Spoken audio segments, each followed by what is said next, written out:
Okay, so I have a challenge for you to start things off today. I want you to visualize the Spanish language, Right.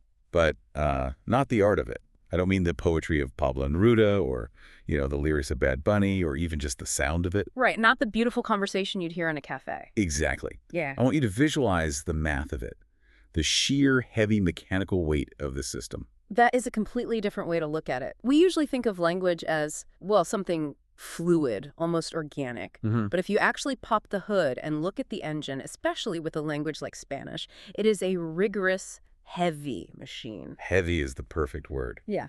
I was reading through the source material for this deep dive, and one statistic just stopped me cold. It completely floored me. Oh, wow. Think about English for a second. If I use the verb to eat, I have what? Maybe 5 forms? Eat, ate, eaten, eating, eats. That's about it. Right. English morphology is pretty flat. It's efficient. But in Spanish, Yeah. the data we're looking at today says a single Spanish verb can have up to 140 different forms. 140. That number sounds absolutely impossible until you actually sit down and start doing the math. It's staggering. Yeah. And native speakers they use them effortlessly. They don't pause to calculate, they just speak. But computers, that is a whole different story. It's a massive problem for computation. So today we're exploring this fascinating paper that tries to teach a machine how to navigate that chaos without its CPU, melting down. We are doing a deep dive into Onoma, a linguistically motivated conjugation system for Spanish verbs by Luz Rello and Eduardo Bastereche. And I want to flag that phrase right there in the title, linguistically motivated. Because most systems aren't. Exactly. I mean, most systems are computationally motivated. They care about storage, retrieval speed, database architecture. Right. This paper asks a fundamentally different question. It asks, what if we built a system that actually understands how Spanish works, not just how to store it? So our mission today is to see how they took this chaotic system of, 120 different verb models, which is what you'd find in a standard textbook. Mm-hmm. The ones we all had to memorize. And boiled the entire language down to just 9 elegant patterns. It's like a story about tidying up a messy room, but on a massive linguistic scale. And the implications here go way beyond just building a better spell checker, though that's part of it. It actually changes how we think about learning language itself, for machines and for humans. So before we get to their solution, this Onoma system, we have to really map out the problem. Why is Spanish so hostile to digital tools? Yeah. We mentioned the 140 forms, but is it just a volume issue? I mean, computers are great at handling huge lists. A hard drive doesn't get tired. You're right. Volume is part of it, but it's not the real enemy. The real enemy is irregularity. The authors worked with the Molyneux Ideas Verb Conjugation Database. It's huge. Over 15,300 verbs. Did a lot of action words. It is. But here's the kicker, and this is the stat that explains why Spanish software so often fails. 27.5% of those verbs are irregular. Wait, nearly a third. That feels incredibly high? It is astronomically high for a logical system. I mean, just imagine if 1 out of every 3 times you stepped on your car's brake, it did something slightly different. Okay. Maybe it honks, maybe it speeds up, maybe it just stops. That's what Spanish conjugation feels like to a computer. You have the stem, the mood, the tense, the person, and then suddenly a vowel just splits in 2, or a consonant changes, or the whole word transforms. So historically, how have engineers dealt with this? If I went to an online translator, say, 10 years ago and typed in a tricky verb, what was happening in the background? Well, there were basically 2 schools of thought, and neither was perfect. The first is what we'd call the memory-based approach. This is the brute force method. The dictionary. The dictionary. Think of the Royal Spanish Academy, the RAE. Their digital tool is basically a bouncer with a clipboard. The list method. I like that. Right. The computer has this massive database, a giant lookup table. If you type a word, it scans the list. If it's there, great, you get a check mark. If it's not, Error. Word not found. But that seems so limited. Language evolves. It's alive. What if I invent a verb today? Like to WhatsApp or to Google, but in Spanish? Googler. Or what's up here? Even to a tier. Right. If those aren't on the bouncers list, they just don't get in. Precisely. The system has no ability to predict or guess or generate. It only knows what it has been explicitly told by a human. It's totally rigid. Okay, so that's the bouncer. It's safe, but it's dumb. What was the alternative? The rule-based approach. This is more like a factory assembly line. You have rules for gluing pieces together, what linguists call concatenation. You take a stem, you glue on an ending, and you ship it. That sounds better, more generative. It sounds like it could handle new words. In theory, yes, but these traditional rule-based systems are often extremely brittle.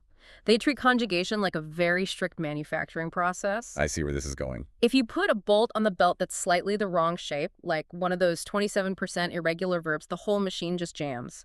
You end up needing thousands of specific sub-rules to handle the exceptions.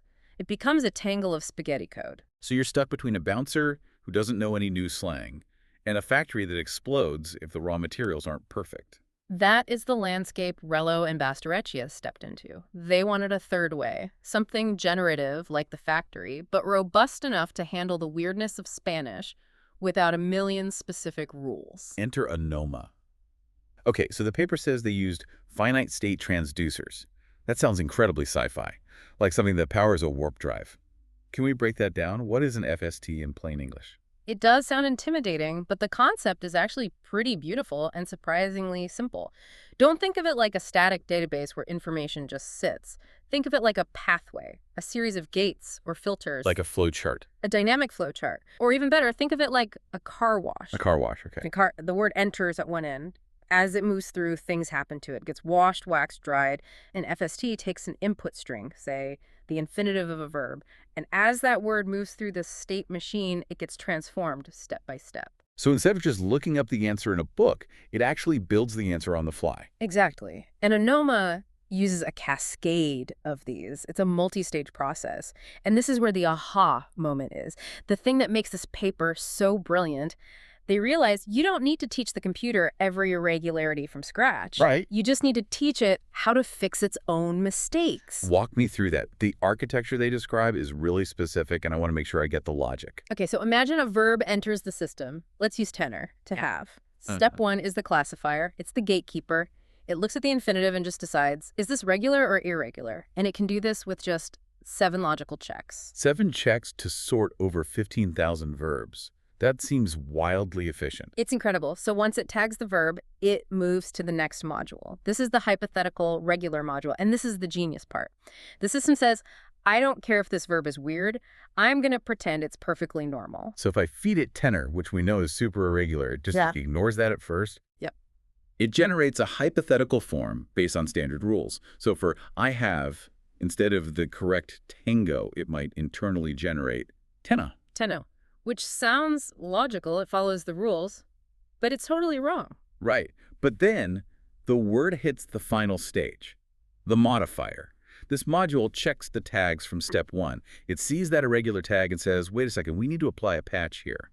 And it applies a specific transformation rule to turn teno into tango. So it effectively autocorrects its own logic. That's a great way to put it. It separates the generation from the correction. Because of this, it can handle new words effortlessly. If you type in Googlier, the classifier says, I see no irregularity flags. It generates the regular forms. The modifier sees no work to do, and boom, out comes the result. Whereas the memory-based system would just blank out because Googlier isn't on its list. This approach lets the system guess, and because of how the rules are set up, it guesses right. It really mirrors how humans work. You assume a new word is regular until someone tells you it isn't. Let's get into the weeds a bit, because the way they fix these things is fascinating. They claim to reduce those 120 textbook models down to just 9 patterns. 9! I mean, my Spanish textbook was thick. How do you account for all that chaos with just 9 buckets? You have to stop looking at the surface of the words and start looking at their behavior. The authors grouped verbs not by how they look in a list, but by how they change mechanically. They identified triggers based on stress and vowels. And they gave them these interesting names, right? Pattern 2, pattern day. Sounds like a secret code. Well, it is a kind of shorthand. Pattern 2 refers to verbs where the root carries the stress. The T is for tonico or tonic stress. Pattern day is triggered when the inflection starts with E or I. Okay, so those are the triggers. The system sees the stress or the vowel, and it pulls the trigger. What happens then? What does the machine actually do to the word? The system executes one of 3 operations. Just 3. Substitution, addition, or deletion. That's it. All is Spanish irregularity, that entire 27.5% of chaos, comes down to swapping, adding, or removing a letter. Give me an example of each. I need to see this to believe it's that simple. Sure, let's do substitution.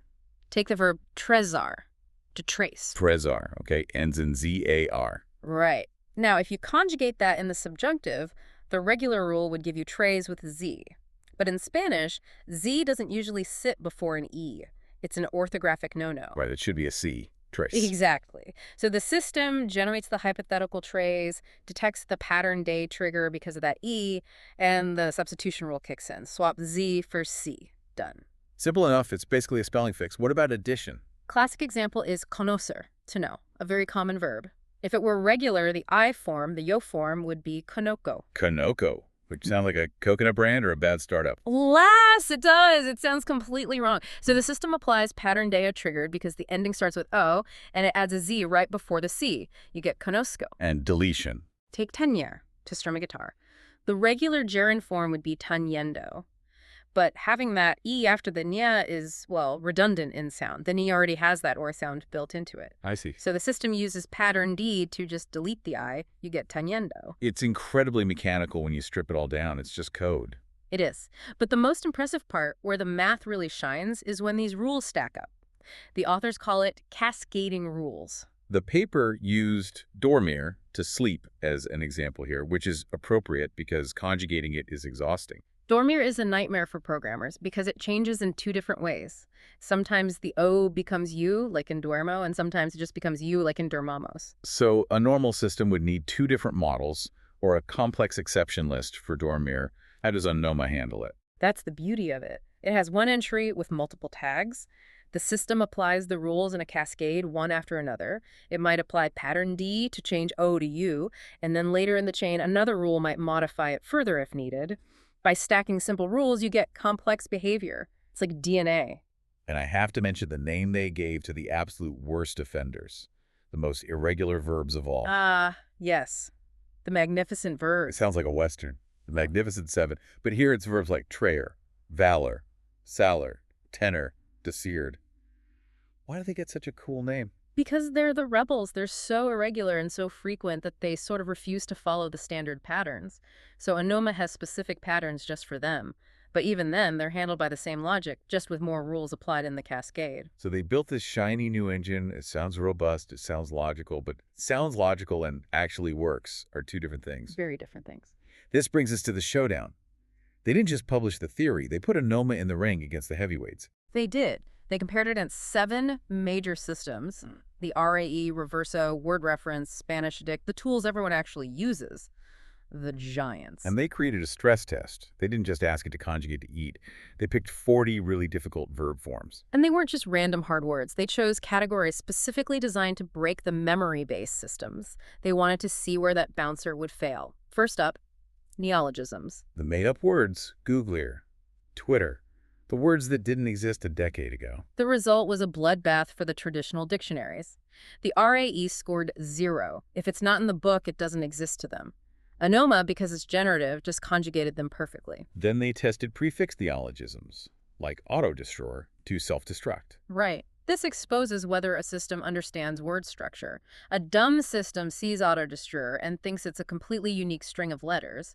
A smart system sees auto plus destroyer and knows, oh, I just need to conjugate destroyer and keep the prefix. Onoma handled this flawlessly. But the one that really impressed me, and this is where the linguistically motivated part really proves itself, was the double meanings. The verb acostar. Ah, yes, the context trap. This is fascinating. So most of the time, acostar means to put to bed. Me acuesto, I go to bed. That's irregular. The O changes to U. Correct. That is the standard usage 99% of the time. But apparently, in nautical terms, acostar can mean to pull a ship alongside the coast. And in that specific context, it is regular. El barco acosta, no U. It's a rare distinction, but a vital one for accuracy. Most online conjugators just picked the most common version and applied it to everything. They completely ignored the nautical meaning. So if you were writing a novel about pirates, you'd be getting bad grammar advice. You'd be saying the ship is tucking itself into bed. Exactly. Onoma was the only system that paused. It effectively asked the user, wait, do you mean go to bed or go to the coast? It recognized the ambiguity. That's a level of awareness I don't expect from a conjugation engine. It's analyzing intent. It did the same with the word say, S-E with an accent. It recognized it could be I know from the verb saber, or it could be, the imperative of ser. It captured both. So what was the final score? when the dust settled. On this stress test of complex cases, Onoma, 100% accuracy, the competitors, most failed completely on the neologism, scoring 0%, and they really struggled with the ambiguities. It's not even close. It basically proves that the list method, the dictionary bouncer, is fundamentally obsolete for the digital age. It's obsolete because it assumes language is static. It treats language like a museum exhibit. Onoma proves language is an algorithm. It's a set of living rules that can handle input it has never seen before. That's a powerful reframing. But I want to pivot before we close. We've been talking about computers this whole time. But the authors make a point near the end that this isn't just for machines. It's for people. This is the part that excites me the most, honestly. Think back to your high school Spanish class. Oh, I remember. Flashcards, endless tables. Yo soy, tú eres, nosotros somos. Just drilling lists into your brain. Rote memorization. We teach students the lists because we think the rules are too complicated. We tell them, oh, that's just an exception, you have to memorize it. But this paper shows that the rules aren't complicated. There are only 9 patterns. So instead of forcing a student to memorize 100 irregular verbs one by one, you could just teach them pattern 2 and pattern day. Exactly. You teach them the trigger. If the word looks like this, then do this. It turns language learning from a memory exercise into a logic puzzle. It empowers the learner to understand the system, not just the vocabulary. It empowers creativity, too. If I know the logic, I can invent a word like Googleer and conjugate it confidently, knowing I'm following the internal math of the language. And that's what native speakers do intuitively. We are all running a version of Onoma in our heads. We just don't realize it. This paper just managed to write that subconscious code down. So we started this deep dive looking at Spanish as a monster, a system with too many forms, too many exceptions, too much weight. And we found that underneath that noisy surface, underneath the 140 forms per verb, there's a very elegant, compact engine running the whole show. 40 rules, 9 patterns. That's all it takes to describe the action of the entire Spanish language. It really makes you wonder what else we're overcomplicating just because we haven't found the right algorithm yet. That is the big question. And here's a final thought for you to chew on. If a machine that literally thinks in zeros and ones, can master Spanish conjugation perfectly using just these 9 logical patterns, why are we still teaching humans with the brute force method? Maybe the irregularities aren't the problem. Maybe the problem is how we've been organizing the data for the last 500 years. A little efficiency update for the classroom might be wildly overdue. Something to think about the next time you conjugate a verb. Thanks for listening to this deep dive into the hidden logic of language. My pleasure. Catch you next time.